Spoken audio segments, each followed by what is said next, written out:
Ya, esta es la tercera clase de redes neuronales y la última. También es la última clase del programa original del curso. Y bueno, vamos a discutir las siguientes clases al final de la clase. Voy a sacar esto de acá. Ahí sí. Y esto también lo voy a sacar de aquí. Ahí. Ya, entonces, lo primero que vamos a conversar en esta clase es algunos algoritmos de optimización. ¿Ya?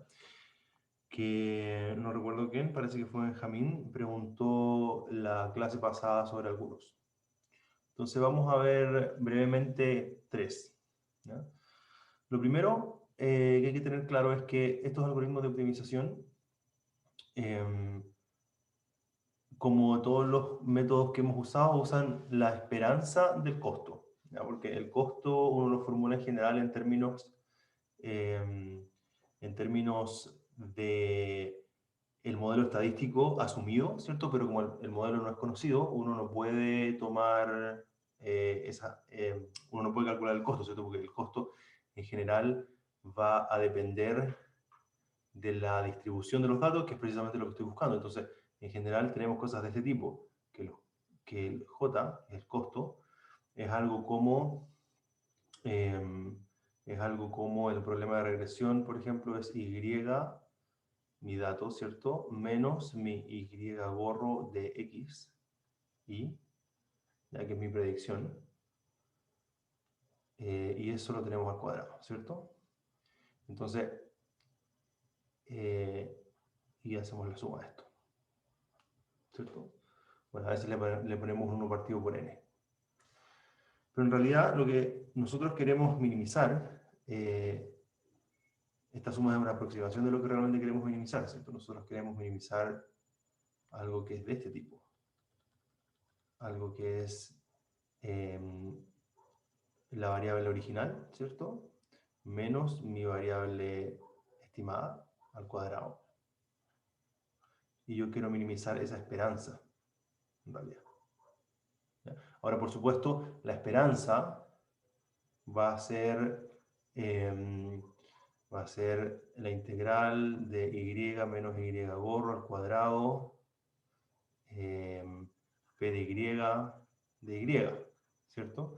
Pero eso, que es p de y, o p de y dado x si quieren, el programa de regresión, no lo conozco. Es precisamente lo que estoy buscando. Entonces lo que hago es reemplazar la ley, esta ley, por una suma de Monte Carlo. Lo aproximo por una suma en donde voy a sumar varias veces esta cantidad. Y menos y menos y estimado y al cuadrado. Pero para que esto efectivamente tenga una ley parecida a esto, entonces estos y el y gorro tienen que venir de la ley de los datos. Pero eso lo tengo, porque los datos que tengo vienen de esa ley. Entonces el reemplazar esto es correcto, ¿no? Eso es lo primero que hay que entender. Entonces, en este caso, en este ejemplo yo hablé mínimos cuadrados, ¿cierto? Pero en general uno puede hacerlo con la verosimilitud, que es lo que está acá, ¿cierto? Entonces, lo que estamos diciendo acá es que nuestra función de costo va a ser la verosimilitud del modelo, pero, eh, bueno, la esperanza de eso, pero la esperanza la vamos a calcular con los datos, perdón, usando los datos, ¿ya?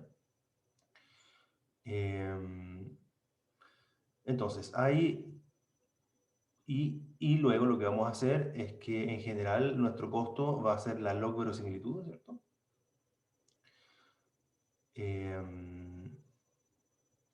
Y vamos a calcular el gradiente. Entonces, el gradiente, los métodos que usan descenso de gradiente pueden implementarse de tres formas, ¿ya? Que son estos tres párrafos que están acá. Primero, los métodos de batch o determinísticos, que lo que hacen es calcular esta esperanza para todos los datos, ¿ya? Si yo tengo 1000 datos, calculo esta esperanza para 1000 datos y me queda una función de costo. Entonces, aquí voy a dibujar algo. Función de costo. función de costo. Entonces, la función de costo cuando... A ver, por supuesto, aquí, ¿y por qué escribirlo de arriba? Porque aquí vamos a ver la diferencia entre la cantidad no conocida teórica, ¿ya? Y mi aproximación numérica. Entonces, lo que puede pasar es que la función de costo supongamos que es algo de este tipo, ¿ya? Entonces, si yo tomo todos mis datos, como esto que está acá, voy a obtener, por supuesto, una realización de esta función de costo, ¿cierto? Porque la función de costo es la que está acá, no la conozco, entonces la voy a aproximar mediante muestras, y mediante muestras esto se va haciendo cada vez más parecido a la función de costo real a medida que yo tomo más y más muestras, ¿cierto? Entonces, pero antes que tome estas infinitas muestras, la función de costo es solamente parecida, entonces puede ser algo como de este tipo.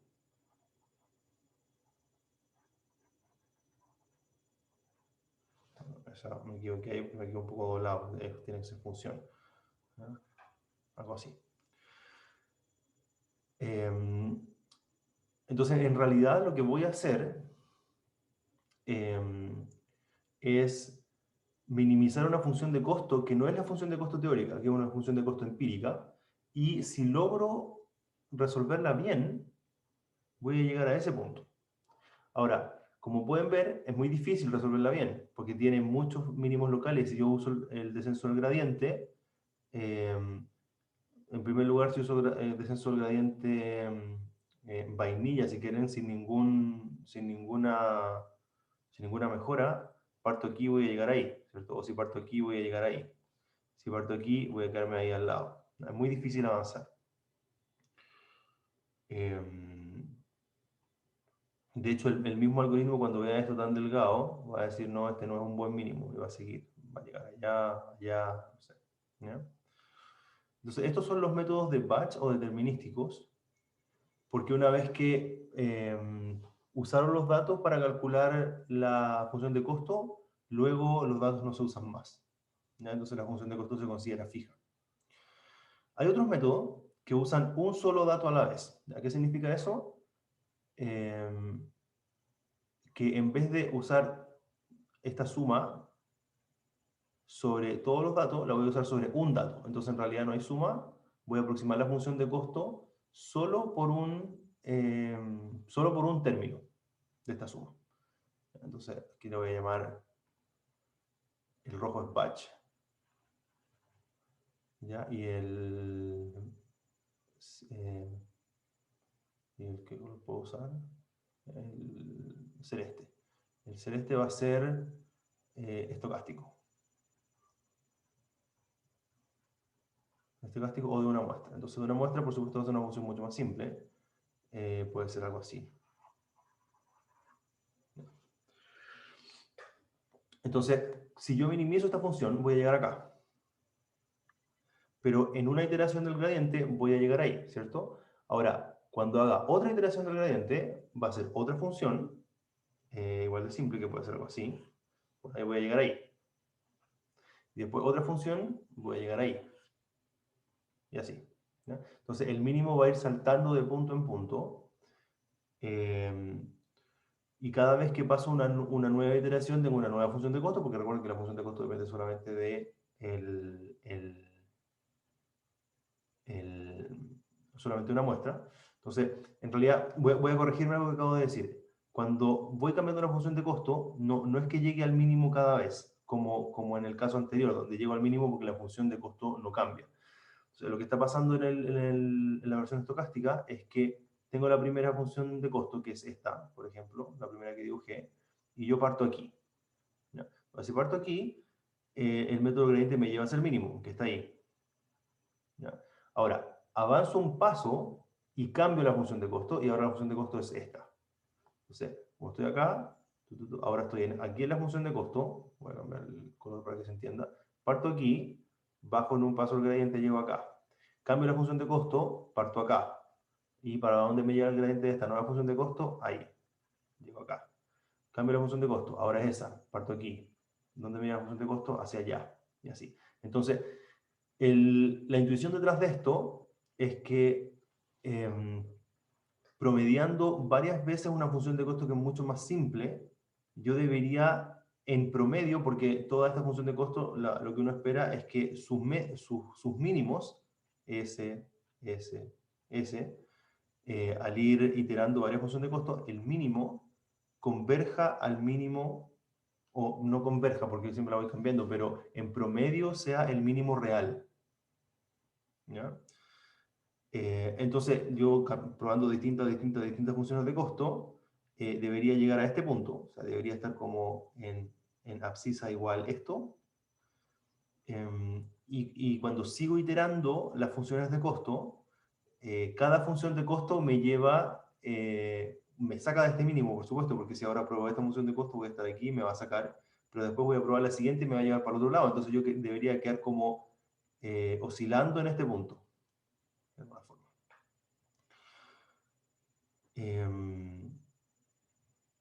Entonces, ¿cuál es el problema de eso? Son ineficientes porque si tengo 1.000.000 de datos que perfectamente puedo tener, tengo 1.000.000 de funciones de costo. Entonces, son demasiadas. Una parece un poco restrictivo, ¿cierto? Porque inmediatamente me caso con un mínimo que no es el real.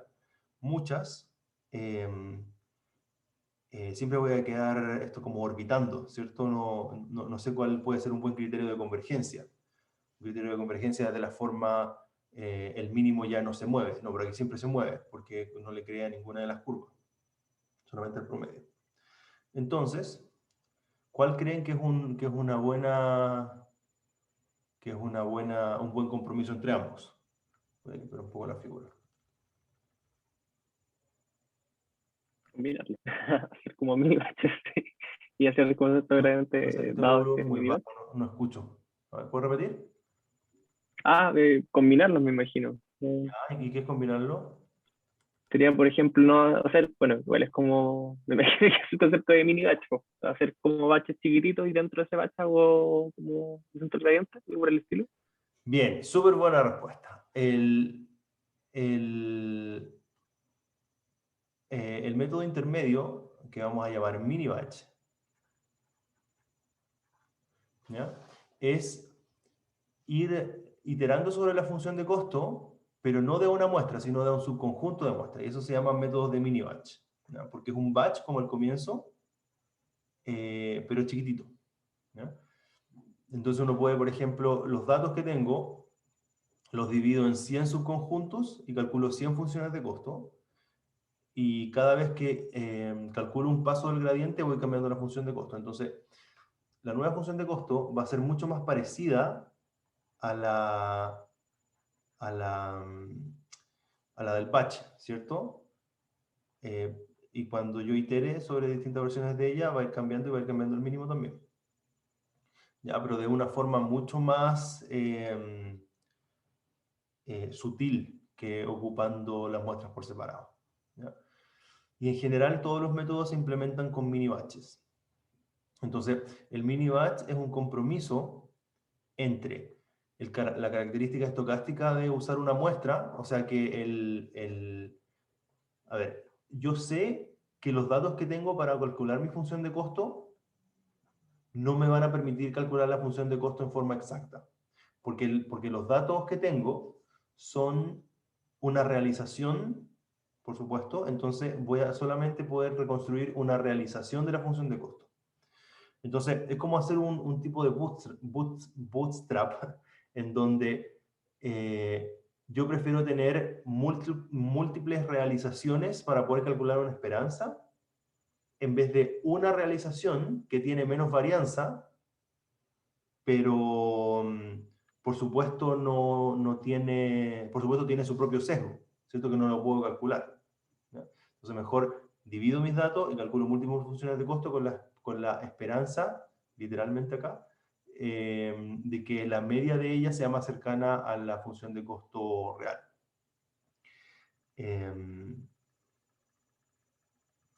Eso. Entonces, es un compromiso entre...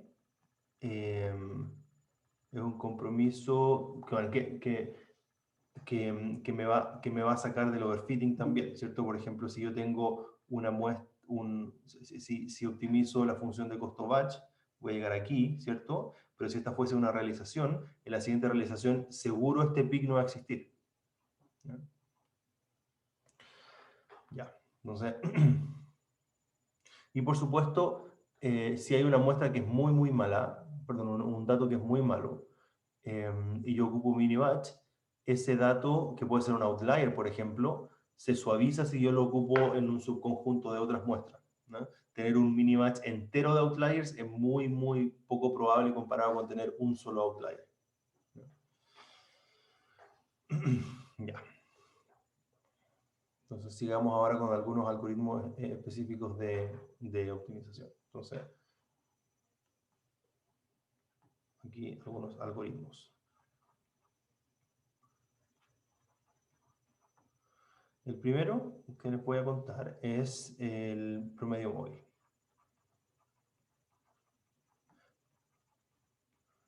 Promedio móvil o momentum. Que de eso también hablábamos levemente la clase pasada. Entonces, uno puede ver la red neuronal o cualquier otro modelo. En realidad, esto es genérico para distintos modelos que se entrenan mediante de sensor al gradiente.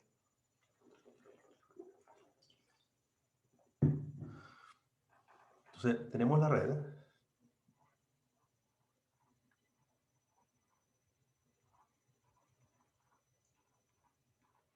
¿Ya? Tenemos esa red, tenemos todas las conexiones.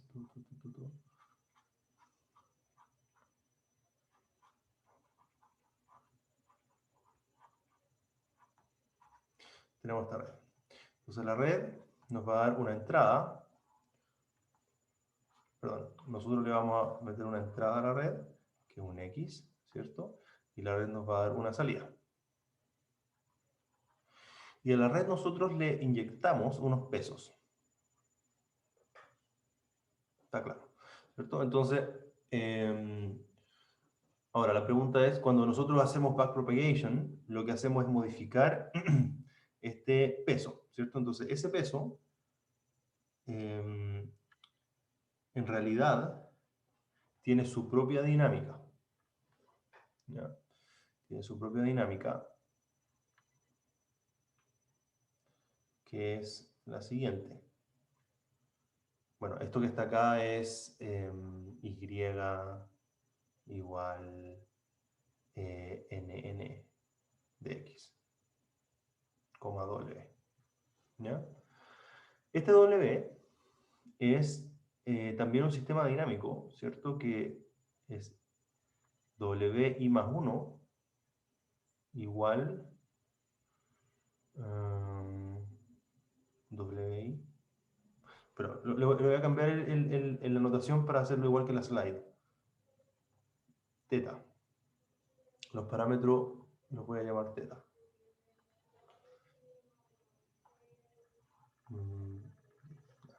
Entonces este es teta en i más 1 igual teta i menos mu gradiente de j con respecto a teta. ¿Ya? Entonces, para ejecutar, tal como la red es un sistema dinámico, que yo necesito dos inputs para poder ejecutarla, el x y el teta, para que me dé el i. Este mini sistema también necesito inyectarle dos cosas, ¿cierto? Porque esto me entrega el teta i más 1.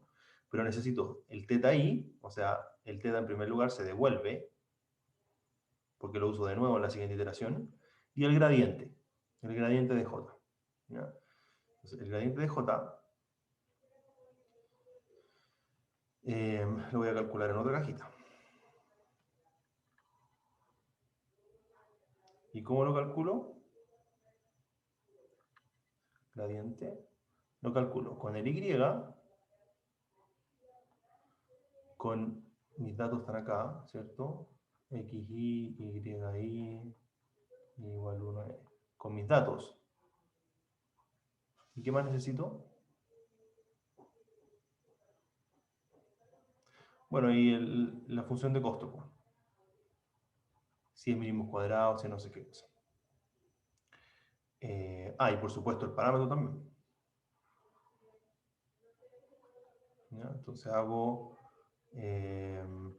gradiente de teta j evaluado en teta y mis datos. ¿Se entiende hasta ahí? Este diagrama lo estoy usando como de contexto para poder explicar los distintos algoritmos de optimización. ¿Se entiende esto o no? Por lo menos por acá sí. Ya, vale. Entonces, este diagrama que hice es solamente para contarles que la red neuronal acá no es el único sistema que está haciendo cosas, ¿no? O sea, uno puede ver todo como un ecosistema, ¿no? En donde, en donde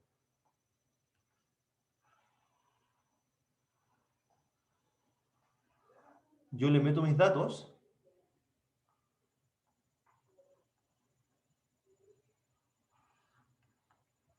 y este sistema me da un parámetro, ¿ya?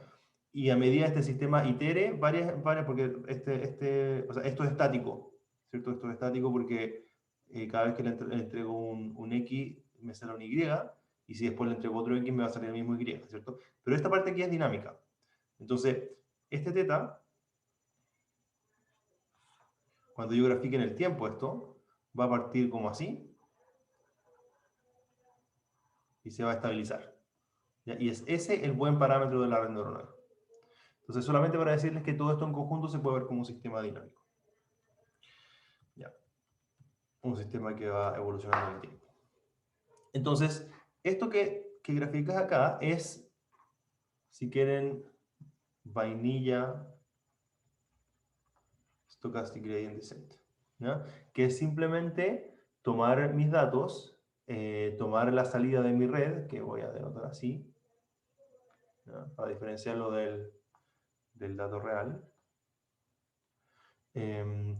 Y luego, ¿cómo hago update de los parámetros de mi red? Bueno, calculo una función de costos de acuerdo a un criterio, calculo el gradiente, fijo una tasa de aprendizaje, que también la tengo que entregar, ¿ya? Las cosas que entrego son la función de costo, los datos y la tasa de aprendizaje, bueno, y la arquitectura de la red, pero no, la voy a obviar eso por un segundo.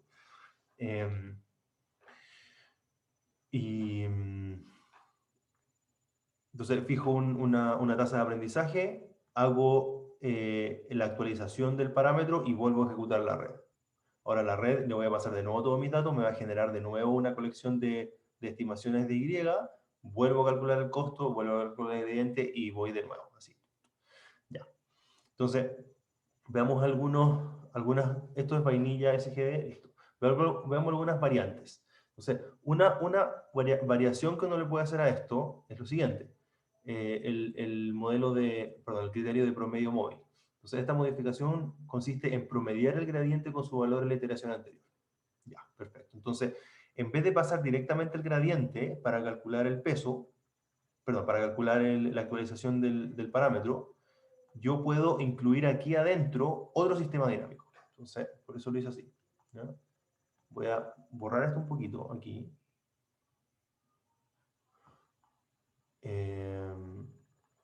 Y voy a cambiar esto por momentum. Ahora voy a poner acá. Momentum. Entonces, en momentum calculamos el gradiente, por supuesto, ¿ya? Pero vamos a construir otra variable bt, que es un sistema dinámico, ¿ya? Que voy a denotar como 1 menos beta gradiente más beta bt menos 1. Entonces, ¿qué es lo que está haciendo esto? Voy a escribirlo aquí en formato más grande, ¿ya? Yo estoy inyectando el gradiente de J en un sistema dinámico el J en un sistema que me da un BT, y ese BT lo vuelvo a inyectar. Ese cuadradito es lo que se llama, no es necesario ahondar mucho en él, pero este cuadradito es un operador de retraso, ¿ya? Que yo le paso el BT y este devuelve el BT menos 1. Eso es para decir que aquí adentro hay dos T, el actual y el anterior, simplemente para decir eso, ¿no? Y esto que está aquí es esto que está acá.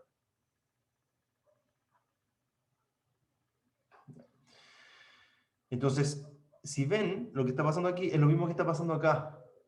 Es un sistema dinámico en donde tengo una cantidad que está haciendo, el término correcto es decir, filtrada, ¿no? Porque estoy construyendo un sistema que tiene una inercia, un momentum, si quieren, y que tiene como variable forzante el gradiente. Entonces, ¿cuál creen ustedes que va a ser? A ver, si el gradiente de J, esto que está aquí, si el gradiente de J fuese constante, ¿cuánto creen que sería BT? Si para todo t el gradiente de J fuese la misma cantidad todo el tiempo, ¿a dónde creen que convergería BT?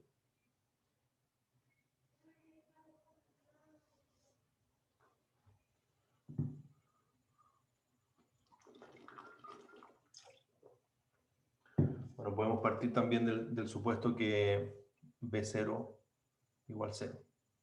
Parte de 0, B0 igual 0. Entonces, si B0 es 0, B1 sería 1 menos beta al gradiente. ¿Ya? Entonces B2 sería 1 menos beta al gradiente más beta al gradiente. Entonces, ¿cuánto sería B2?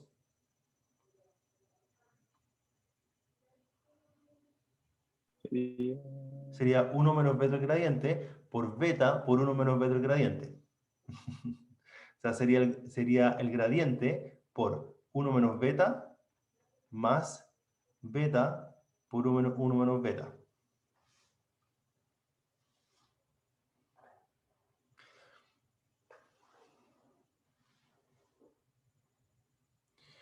Y así sería acumulando, acumulando, acumulando, hasta que beta convergiría al gradiente.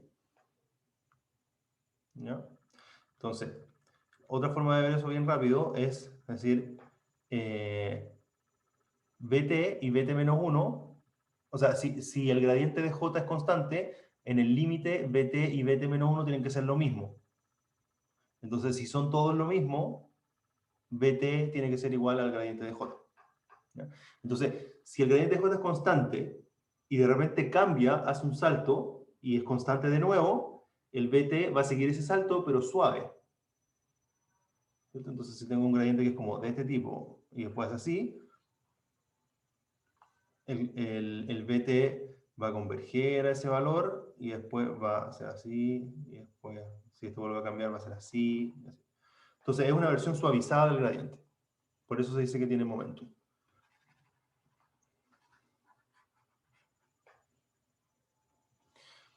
Ya, entonces, eso es momentum. Ah, yo lo escribí ahí. Ya, hay otra... Perfectamente, porque, perdón, que yo no cacho tantos sistemas dinámicos, pero eventualmente lo que hace netamente es colocarle como este loop como de feedback, como que eventualmente eso va a determinar que se comporte como un sistema dinámico. Sí, exactamente. Entonces, Ya. a ver, lo que pasa es que si tú... ¿quién me habló recién? Yo, el Benja. Benja. ¿De qué carrera eres, Benja? Medicina. Ah, ya. Ya, es que hay algunos cursos que ven o sea, perdón, hay algunas carreras que ven cursos de filtrado, entonces quería conectar con eso, pero no importa, no importa. Mira, lo que está pasando acá es que si tú tienes una secuencia de gradientes que tiene como esta forma, ¿vale? Lo que hace esta operación es reemplazar los saltos por transiciones suaves. Así. ¿Ya? Y lo que está pasando acá es que imagínate que este es un filtro, se llama filtro de orden 1, porque solamente estoy mirando un instante pasado. Pero esto podría ser un filtro de orden superior. O sea, que tenga un BT-1 más un B', BT-2 más un B2', BT-3 y así. ¿Ya? Entonces, en ese caso, lo que estás haciendo es tomar en cada instante una colección de, no sé, 3 elementos y promediarlos. O 4 elementos y promediarlos. Y más encima promediarlos con el promedio anterior. O sea, en realidad estás promediándolo todos hacia el infinito para atrás. Porque como yo estoy manteniendo, o sea, mira, a ver, piensa en la primera muestra que viste. La primera muestra que viste va a ¿Ya? quedar codificada en B1, porque B0, de la variante de J, B1, ¿cierto? Exacto, sí. Ya. En el B2 va a ser B1 más el nuevo J. O sea, tiene el B0 todavía, Ujú. porque tiene el B1. El B3 va a ser J más beta B2, pero el B2 tiene el B1 y el B1 tiene el B0. Perfecto. Entonces, todos los puntos son una combinación lineal de todos los puntos del pasado, Atrás. atrás. Ah, perfecto. Lo que pasa es que como el Bueno, beta está multiplicando, la muestra, perdón, la cantidad BT tiene el BT-1 por beta, pero el BT-2 por beta cuadrado, y el BT-3 por beta al cubo, y así. Entonces, ya. todos los puntos se acuerdan de todos los puntos en el pasado, pero con una memoria que decae exponencialmente. Por eso se llama promedio móvil exponencial. Bacán, ya. Entonces, Súper, es me quedé un mucho promedio claro. móvil que va suavizando, porque cualquier salto está promediando ambos lados del salto. Pero a medida que yo avanzo, me voy olvidando exponencialmente de los puntos del pasado. ¿Ya? Entonces, un promedio móvil que le da más peso a los puntos más cerca y le da menos peso a los puntos más lejos. Ya. Adagrad, ahora. Voy a abrir...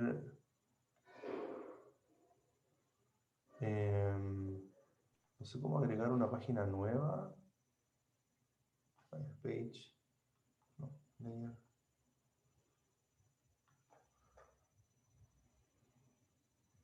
No quiero apretar ese botón porque eso me va a borrar todo. No sé si saben cómo crear una página nueva.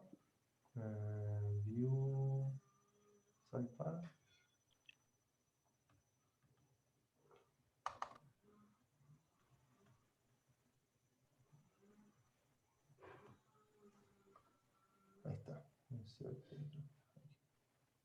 Ya.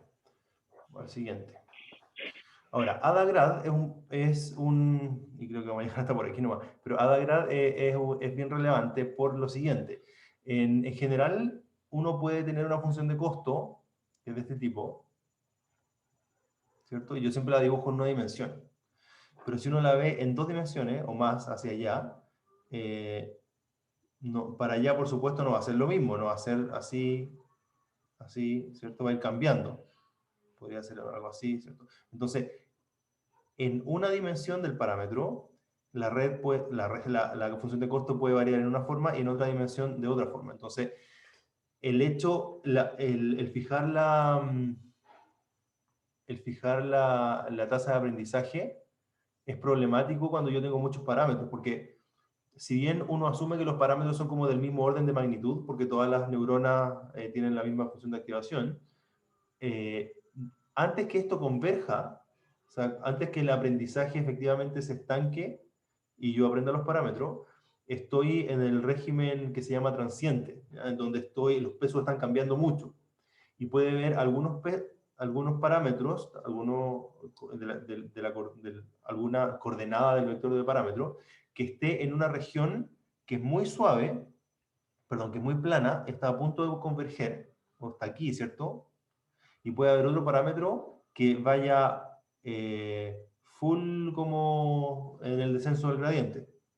Entonces, yo a este parámetro quiero darle una tasa de aprendizaje un poco más alta. Y a este no le quiero dar una tasa de aprendizaje tan alta porque me puedo pasar del mínimo. ¿Ya? Entonces, entonces, ¿qué hace Adagrad? Hace método del descenso del gradiente que incorpora esta información para asignar un factor a la tasa de aprendizaje para cada parámetro, para de alguna forma hacerse responsable de que los parámetros pueden estar en distintos regímenes de la etapa de entrenamiento. Entonces, ¿cómo se hace eso? Primero definimos esta cantidad, ¿ya? Que es como, si se dan cuenta, bueno, es el cuadrado del gradiente, ¿cierto? Si esta cantidad que tengo acá, lo voy a escribir acá, este de J, que es de J a de teta, ¿cierto? Este es un vector. Tiene los gradientes con respecto a de J a D teta 1, de J a D teta 2 y así, ¿no? Entonces, cuando yo hago este producto externo con esa traspuesta, esto me queda una matriz GT, que es igual a la coordenada IJ, va a ser igual a la suma de los tau de 1 a t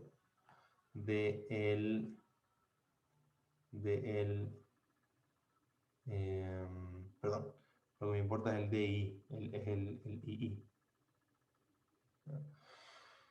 Va a ser dj por d teta i al cuadrado. ¿Ya? Entonces va a ser como una medida de cuál es la pendiente de la función de costo. Entonces, al momento de ejecutar mi actualización del peso, voy a decir, bueno, va a ser el teta anterior, el teta actual va a ser igual al teta anterior, menos mi tasa de aprendizaje, tengo el gradiente, pero en vez de un mu fijo, voy a usar el recíproco de esta cantidad, ¿ya? Entonces, esto es lo mismo que el Stochastic Gradient vainilla, ¿cierto? No tiene ninguna dinámica, no tiene momentum, ojo, no tiene momentum. Pero en vez de un mu fijo, voy a tener este alfa fijo, y el alfa lo voy a dividir por las varianzas, perdón, por estos elementos al cuadrado que calculé. Entonces, si hay un parámetro que está en una región donde el gradiente está convergiendo, ese gradiente va a ser muy cercano a cero, entonces esta cantidad va a ser muy pequeño, y yo al dividir alfa por esa cantidad muy pequeño, le voy a dar una tasa de aprendizaje más alto para poder acelerar en la convergencia al mínimo. En cambio, para un parámetro que está en una región muy empinada de la función de costo, esta cantidad va a ser muy alta, entonces voy a achicar la tasa de muestreo. Por eso se llama ADAGRAD, porque es Adaptive Gradient, ¿ya? Y se adapta a la función de costo y además para cada parámetro, ¿ya? RMS-Prop. Otro más. RMS-Prop combina las dos cosas, ¿no? Es trivial en base a lo que ya vimos. Entonces, tiene este cálculo, ¿ya?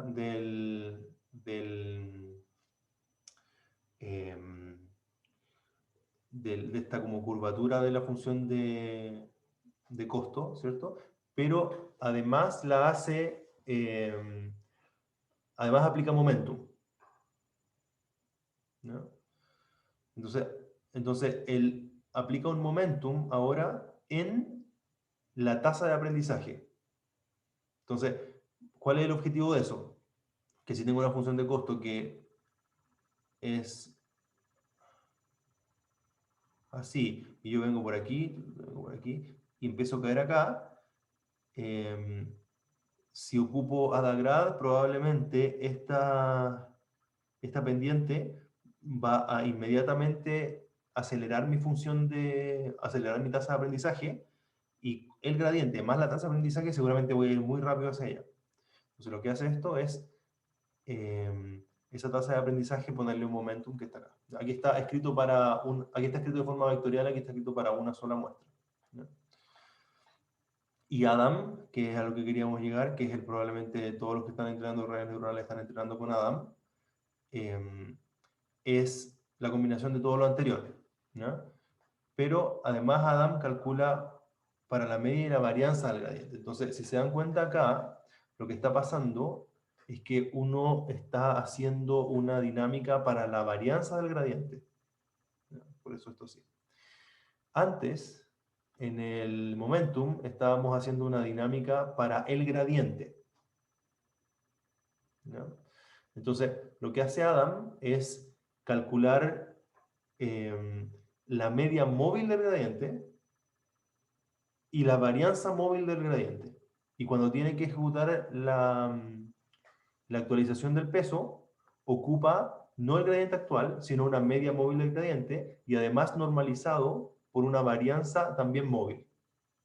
¿Ya? Entonces, al final es incluir momentum, pero en ambas, tanto en el gradiente como en el, como en el, como en la tasa de aprendizaje. Ya, eso con respecto a los algoritmos de optimización. Ahora, lo que me queda para esta clase es contarles sobre 3 arquitecturas de redes neuronales. Quiero contarles sobre redes convolucionales, redes recurrentes y brevemente sobre autoencoder. ¿Ya? Nos quedan 8 minutos, así que yo creo que voy a alcanzar a hacer la primera, ¿no? Sí, red convolucional.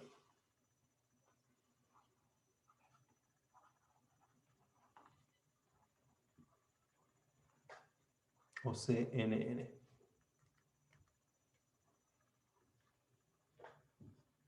Ya, yo creo que algunos han usado acá CNN, ¿o no? No sé si han usado para algo la red convolucional.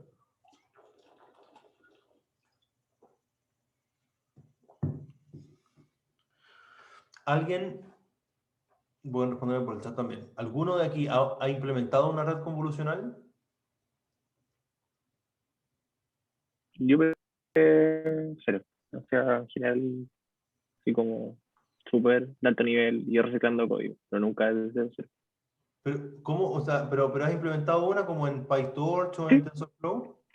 en TensorFlow, Ya, ¿y para qué la usaste? para procesar radiografías de tórax. Ya. ¿Y sabes lo que es una convolución? Claro, la convolución es o sea, uno lo puede entender en redes neuronales como un filtro, donde eventualmente, o sea, es multiplicar, realmente multiplicar por un kernel Ya, bien. de alto por ancho y una cantidad de canales que es la capa convolucional principalmente. Súper, ya lo tenéis claro entonces. ¿Viste? Mira, la red neuronal convolucional está diseñada para procesar datos que tienen estructura que se repite espacialmente. Entonces, si uno tiene una imagen de este tipo, ¿ya? Y, no sé, pues uno quiere descubrir, hay gente acá, ¿cierto? Entonces tengo ahí, ¿cierto?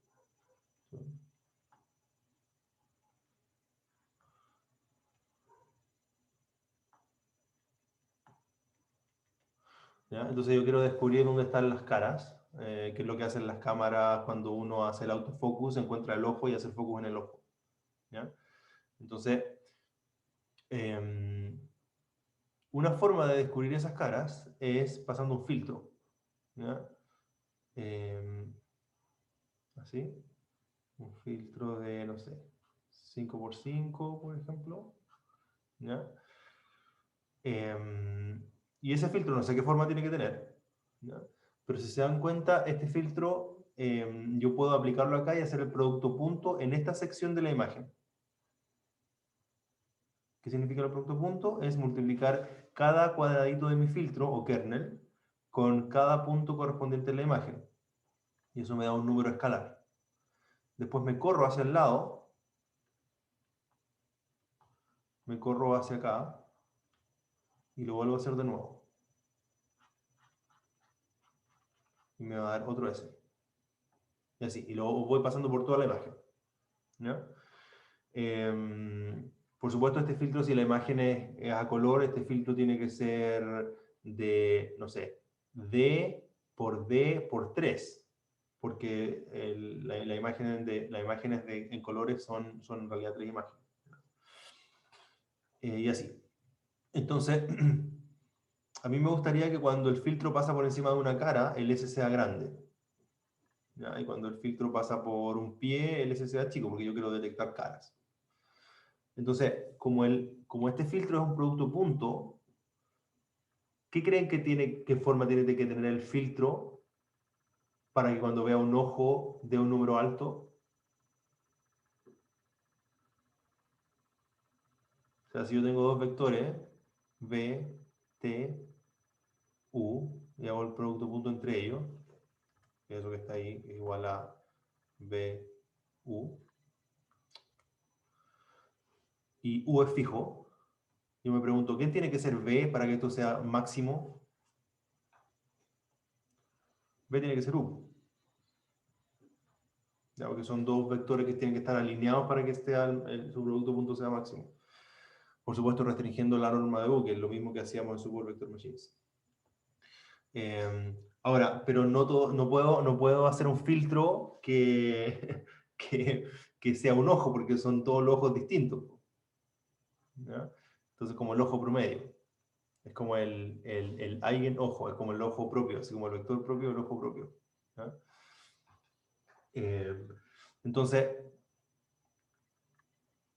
y por supuesto, si uno tiene una red perdón, una red neuronal, y yo le voy a pasar al comienzo una imagen. Le voy a pasar al comienzo una imagen. ¿Ya? Entonces, en la primera capa, una red normal, no convolucional, lo que haría es recibir la imagen, ¿cierto? Aquí está la gente, y aquí está mi red neuronal, son puras neuronas. Y esta imagen es, no sé, de 1000 por 1000. ¿Cierto? Entonces, tengo 1.000.000 de píxeles acá. Entonces, si tengo 1.000.000 de píxeles acá, y aquí tengo, no sé, menos, por ejemplo, 800 por 800. ¿Ya? ¿Cuánto es esto? 640.000 puntos. Entonces, lo que tengo que hacer acá es conectar cada píxel con cada neurona. ¿Cierto? Entonces voy a tener 1.000.000 por 640.000 conexiones. Ya, o sea, tengo 640 billones o 640.000 millones de conexiones. Tengo ese con eso, ese con eso, ese con eso, ese con eso. Todos con todo. ¿Ya? Parece un poco innecesario. Entonces, lo que hace la red convolucional es cortar conexiones y solamente dejar que a una neurona en particular vayan neuronas que aquí están cerca. ¿Ya? Entonces, esas van ahí. Por otro lado, acá, van ahí. ¿No? Entonces, si acá este filtro me cabe, no sé, 10 veces, 1, 2, 3, 4, 10 veces, y son 10 para abajo, ¿cierto? Ya tengo 100. Entonces, bajé de 100 por 100, 10.000. Bajé de 640.000 a 10.000. Ya, 64 a 1. Entonces, la red convolucional, bueno, la convolución no se la expliqué, pero es esa expresión que está ahí, ¿cierto? Que es lo que Benjamín dijo, que es simplemente una multiplicación. Voy multiplicando y me voy corriendo. ¿Ya? Que también es un filtro al final, ¿ya? Porque va tomando puntos en común y los va promediando.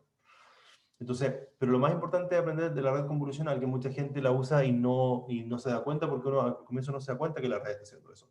Una red convolucional es una simplificación de la red usual, porque en vez de tener todas las conexiones, yo voy cortando conexiones. Y solamente permito que a la segunda capa pasen en una misma neurona información que en la imagen estaba junta. ¿Ya? O sea, si estoy analizando imágenes, el criterio es, no tiene ningún sentido que una neurona como esta reciba información al mismo tiempo de esta región y esta región acá abajo.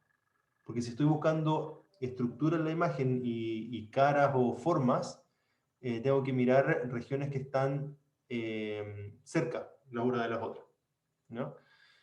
Entonces, ese es el primer criterio de la red convolucional. El segundo criterio es que lo que yo miro, o sea, el filtro o el kernel, la forma en que miro, lo que quiero rescatar, lo que rescato va a ser, como es una convolución, La convolución es como hacer un calco en la imagen. Es como hacer un calco, pero con un calco que modifica las cosas siempre igual. Entonces, cuando miro en esta región del espacio, es lo mismo que cuando miro en la otra región del espacio. También miro igual de cerca y miro con la misma forma. Entonces, la red convolucional tiene dos propiedades que son súper importantes. Uno es que es una versión sparse de una red neuronal usual. Es una versión sparse de una feed-forward neural network porque elimino muchos de los pesos. Y la otra es que tiene shared weights. O sea, los pesos de esta neurona que están ahí, ¿ya? Que le llamábamos en la clase anterior los W y J, o los omega y J, para esta neurona son los mismos que para esta, y para esta, y para esta. Eso quiere decir que la forma en que combina información de la capa anterior es la misma en todas partes.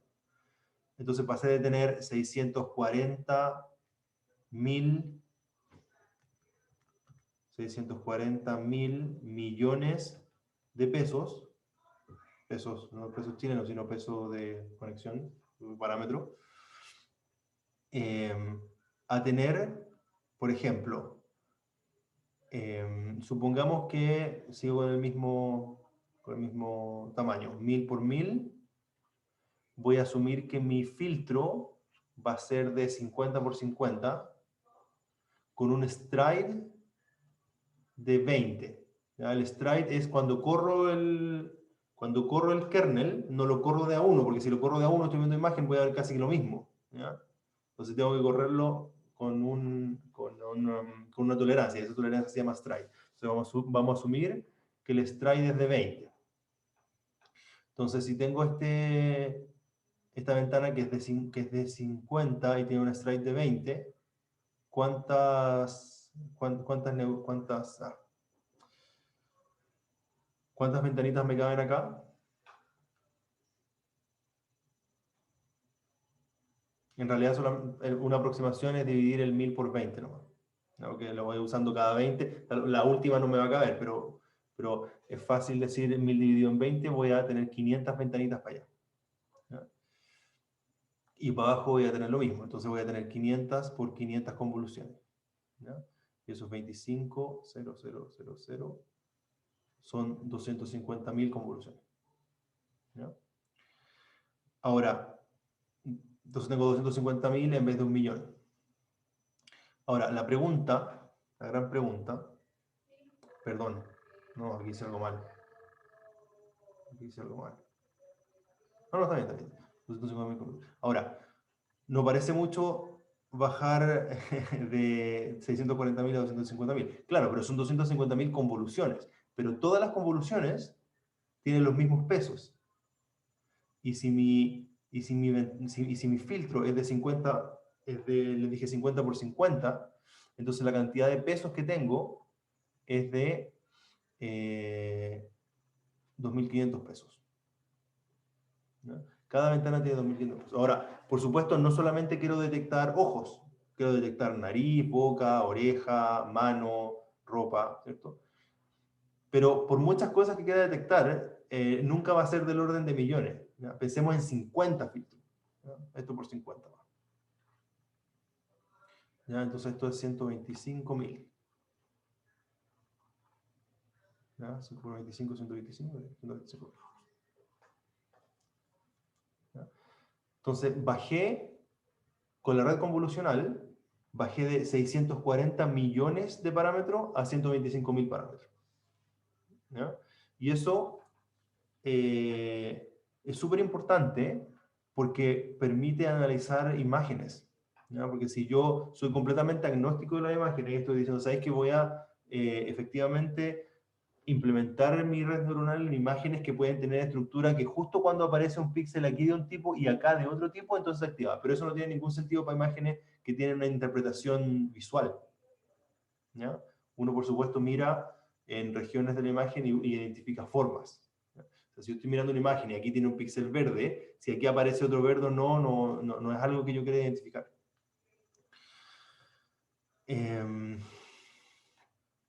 Bueno, y aquí hay un ejemplo numérico de cómo funciona la convolución, ¿cierto? Pero creo que es más importante la intuición que les acabo de dar. Ya, se acabó la clase. Próxima clase, redes recurrentes, que es un poco más complicado de explicar porque tiene relación con sistemas dinámicos, y autoencoders, ¿ya? Pero también así bien como la idea general.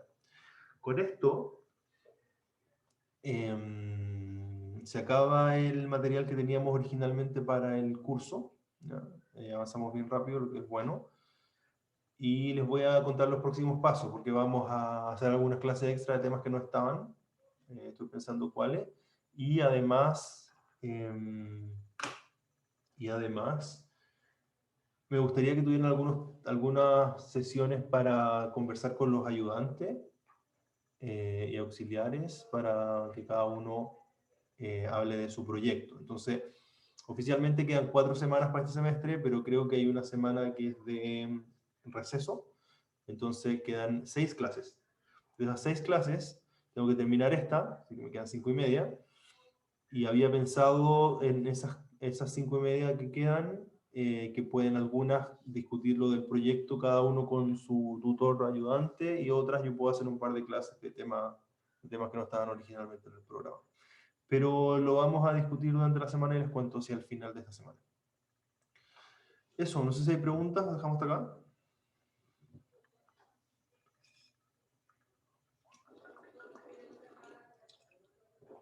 Bueno, subo las clases ahora entonces. Vale, muchas gracias. Gracias, profe, que esté muy bien.